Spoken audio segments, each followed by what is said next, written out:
Hi friends, നമ്മുടെ പുതിയ വീട്ടിലേക്ക് എല്ലാവർക്കും സ്വാഗതം. ഇന്ന് നമ്മുടെ വീട്ടിലേക്ക് ഇപ്പോൾ സർവ്വസാധാരണ കണ്ടുവരുന്ന വാട്ടർ ഡിസ്പെൻസർ ഉണ്ടല്ലോ. ഇപ്പോൾ പ്രത്യേകിച്ച് ഗൾഫിലൊക്കെ ആണെങ്കിൽ എല്ലാ വീട്ടിലും ഒരുവിധം എല്ലാ വീട്ടിലും ഉണ്ട്. അതുമാതിരി നമ്മൾ ഷോപ്പുകളിൽ എവിടെ പോയാലും നമുക്ക് ഈ വാട്ടർ ഡിസ്പെൻസറിൽ നിന്ന് നമുക്ക് വെള്ളം ഉപയോഗിക്കാറുണ്ടല്ലോ. അപ്പോൾ അതിന് നമ്മൾ പുറമേ മാത്രമേ നമ്മൾ നോർമലി ക്ലീൻ ചെയ്യാറുള്ളൂ. അപ്പോൾ അതിൻ്റെ ഉൾഭാഗം എങ്ങനെയുണ്ടെന്ന് നമുക്കൊന്ന് ജസ്റ്റ് നോക്കാം. നമ്മുടെ വാട്ടർ ഡിസ്പെൻസറിൻ്റെ ഉൾവശമാണ് കാണുന്നത്. നമ്മളിതിൻ്റെ ടോപ്പ് തുറന്നപ്പോൾ കണ്ടത് നിറച്ച് ഈ ഡോട്ട്സ് ഇതുണ്ടല്ലോ. ഇത് പറയുന്നത് ഈ കോക്രോച്ച് ഉണ്ടല്ലോ, പാറ്റകളുടെ വേസ്റ്റാണ് ഈ കാണുന്നത്. ഇതിപ്പോൾ അടിയിൽ മേലേക്ക് കുറേ വേസ്റ്റ് കിടക്കുന്നുണ്ട്. അതുപോലെ തന്നെ നമ്മുടെ ഇതിൻ്റെ അടിഭാഗമൊക്കെ ദ്രവിച്ച് പോയിട്ടുണ്ട്. ഇനി നമുക്ക് നമ്മുടെ ഡിസ്പെൻസറിൻ്റെ ബാക്ക് സൈഡ് ഒന്ന് ഊരാം. അതായത് കംപ്രസറിൻ്റെ സൈഡിൽ തന്നെയാണ് നമുക്ക് ഇതിൻ്റെ ഒരു ഹീറ്റിംഗ് ഓയിലും വരുന്നത്. നമുക്ക് വെള്ളം ചൂടാക്കാനുള്ള ഹീറ്റിംഗ് ഓയിൽ വരുന്നുണ്ട്. അപ്പോൾ അത് ഊരി നോക്കാം. അതുപോലെ ഇത് ഊരുമ്പോൾ പ്രത്യേകം ശ്രദ്ധിക്കണം. എന്ന് വെച്ചിട്ടുണ്ടെങ്കിൽ ഇത് പൊട്ടി കഴിഞ്ഞിട്ടുണ്ടെങ്കിൽ ഈ ട്യൂബ് പൊട്ടി കഴിഞ്ഞിട്ടുണ്ടെങ്കിൽ പിന്നെ ശരിയാക്കാൻ നമ്മൾ കുറച്ച് ബുദ്ധിമുട്ടാണ്. വെൽഡിങ്ങും കാര്യങ്ങളും ചെയ്യേണ്ടി വരും. എന്ന് വെച്ചിട്ടുണ്ടെങ്കിൽ ഇതിൻ്റെ ബാക്കിലാണ് കാപ്പിലറി ട്യൂബും കാര്യങ്ങളും വരുന്നത്. ഈ നെറ്റ് പോലെ കാണുന്ന ഇതിൽ കൂടെയാണ് ഈ ഗ്യാസ് സർക്കുലേറ്റ് ചെയ്തിട്ട് നമുക്ക് നമ്മുടെ കൂളിംഗ് കിട്ടുന്നത്. അപ്പോൾ അത് ശ്രദ്ധിച്ച് ഊരണം. അപ്പോൾ നമ്മളതിൻ്റെ സ്ക്രൂവും കാര്യങ്ങളൊക്കെ ഊരി പതുക്കെ സൈഡിലേക്ക് ഒന്ന് തുറക്കുക. ഇതിപ്പോൾ ഓരോ ഡിസ്പെൻസറിനും ഓരോ രീതിയായിരിക്കും. അപ്പോൾ നമ്മൾ ഇത് പതുക്കെ സ്ക്രൂ ഒക്കെ ഊരി സൈഡിലേക്ക് ശ്രദ്ധിച്ച് നീക്കി വയ്ക്കുക. നമ്മളിതിൻ്റെ ബാക്ക് സൈഡ് ഊരിപ്പോഴുണ്ടല്ലോ, അതായത് കംപ്രസർ സൈഡ് ഊരിയപ്പോൾ കണ്ടതെന്ന് പറഞ്ഞാൽ വളരെ മോശം അവസ്ഥയാണ്. നിറച്ച് പാറ്റയുടെ വേസ്റ്റും കാര്യങ്ങളും. അതുപോലെ തന്നെ നമ്മുടെ കംപ്രസറിൻ്റെ സൈഡ് ദ്രവിച്ചു തുടങ്ങിയിട്ട് ഒരുവിധം.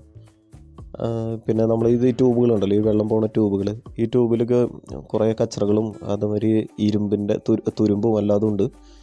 അപ്പോൾ പിന്നെ അതിലെന്തോ പാറ്റയുടെ വേസ്റ്റോ എന്തൊക്കെയോ കിടക്കുന്നുണ്ട്. ഡിസ്പെൻസറിൻ്റെ മെയിൻ സ്റ്റോറേജിൽ നിന്ന് പോണ ഈ ഭാഗം കണ്ടോ, അതായത് മെയിൻ സ്റ്റോറേജിൽ നിന്ന് ഹീറ്ററിലേക്ക് പോണ ഈ ഭാഗം ദ്രവിച്ച് ആ തുരുമ്പ് ഈ ട്യൂബിൽ മൊത്തമായിട്ടുണ്ട്. അപ്പോൾ നമുക്കതൊന്ന് ക്ലീൻ ചെയ്യണം. അതുപോലെ തന്നെ ഹീറ്ററിൽ നിന്ന് ഉള്ള ഔട്ട്ഫ്ലോ, ആ പൈപ്പിലും നിറച്ച് വേസ്റ്റ് കാര്യങ്ങളുണ്ട്. അപ്പോൾ അതും ക്ലീൻ ചെയ്ത് നോക്കണം. നമ്മുടെ ഈ ഹീറ്ററിൽ നിന്ന് വരുന്ന ഔട്ട്ഫ്ലോ ഉണ്ടല്ലോ, അതിൽ ലൈനിലുള്ള അഴുക്ക് നമുക്കിതൊന്ന് തുറന്നിട്ട് ആദ്യം ഈ അഴുക്കൊന്ന് പുറത്തേക്ക് കളയാം. അത് കഴിഞ്ഞിട്ട് നമുക്ക് ആ ട്യൂബ് എടുത്ത് നമുക്ക് വാഷ് ചെയ്ത് ക്ലീൻ ചെയ്യാം. ഇനിയിപ്പോൾ നമ്മൾ ചെയ്യേണ്ടത് നമ്മുടെ സ്റ്റോറേജിൽ നിന്ന് ഹീറ്ററിലേക്ക് പോകുന്ന ലൈൻ, ആ റബ്ബറിൻ്റെ ലൈനൊന്ന് നമ്മളൊന്ന് ഊരിയെടുക്കുകയാണ്. അപ്പോൾ അതിലൊരു ടൈ വെച്ചിട്ട് നല്ല ടൈറ്റ് ചെയ്ത് വെച്ചിട്ടുണ്ട്. അപ്പോൾ അത് നമ്മളൊന്ന് ഊരിയെടുക്കുക.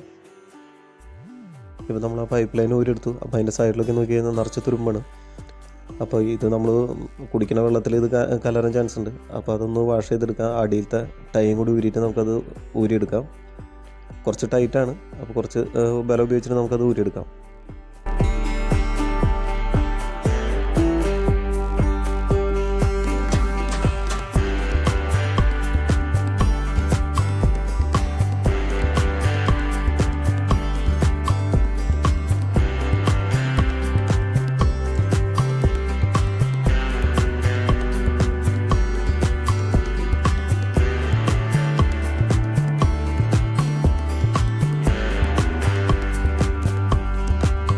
അതുപോലെ തന്നെ നമ്മുടെ ഹീറ്ററിൽ നിന്ന് പോകുന്ന ലൈനും അത് നമുക്ക് ഊരിയെടുക്കണം.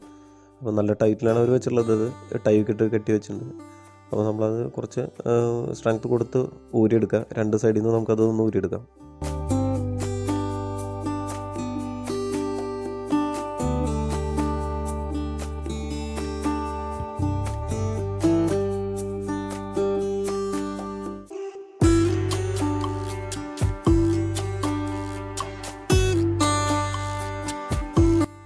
നമ്മുടെ ഇപ്പോൾ രണ്ട് പൈപ്പിലും നല്ലവണ്ണം അഴുക്കും കാര്യങ്ങളുണ്ട്.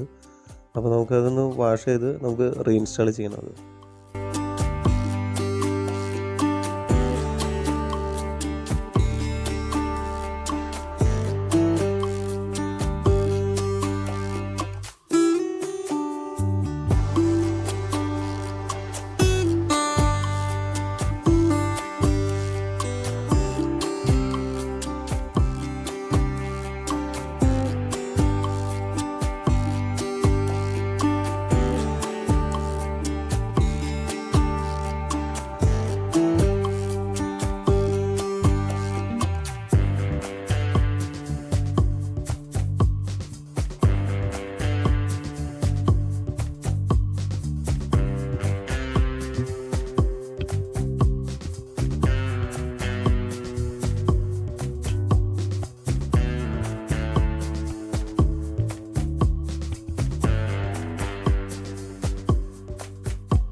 നമ്മൾ ഊരെടുത്ത പൈപ്പും കാര്യങ്ങളൊക്കെ നമ്മൾ വാഷ് ചെയ്ത് രണ്ടാമത് ഫിറ്റ് ചെയ്തു.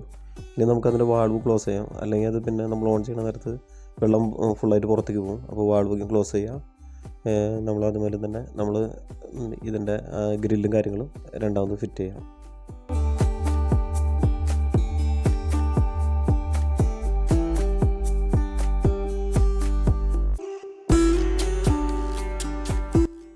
ഇത് ക്ലോസ് ചെയ്യുമ്പോൾ നമ്മൾ പ്രത്യേകം ശ്രദ്ധിക്കണം. എന്ന് വെച്ചിട്ടുണ്ടെങ്കിൽ നേരത്തെ പറഞ്ഞ പോലെ ഇത് ബെൻഡായി കഴിഞ്ഞ് കഴിഞ്ഞിട്ടുണ്ടെങ്കിൽ പിന്നെ നമുക്ക് വെൽഡിങ് കാര്യങ്ങൾ ചെയ്യേണ്ടി വരും.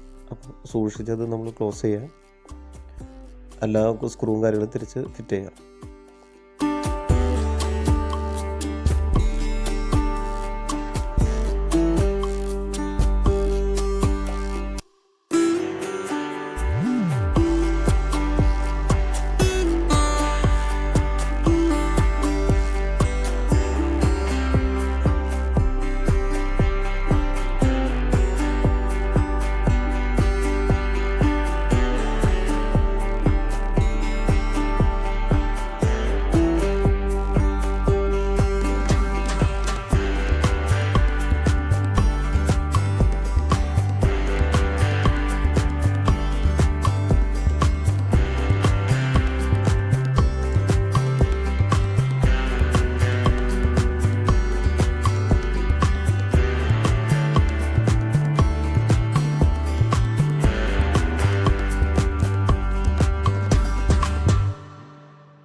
ഇത് നമ്മളെല്ലാം തിരിച്ച് ഫിറ്റ് ചെയ്തു. അതുപോലെ തന്നെ നമ്മുടെ മെയിൻ സ്റ്റോറേജ് ഉണ്ടല്ലോ, ഇവിടെയാണ് കൂളിംഗ് നടക്കുന്നത്.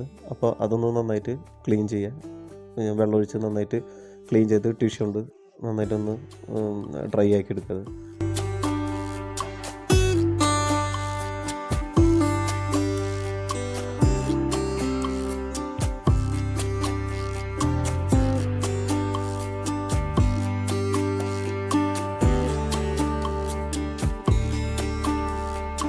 നമ്മുടെ വാട്ടർ ഡിസ്പെൻസർ നന്നായി ക്ലീൻ ആക്കിയിട്ടുണ്ട്.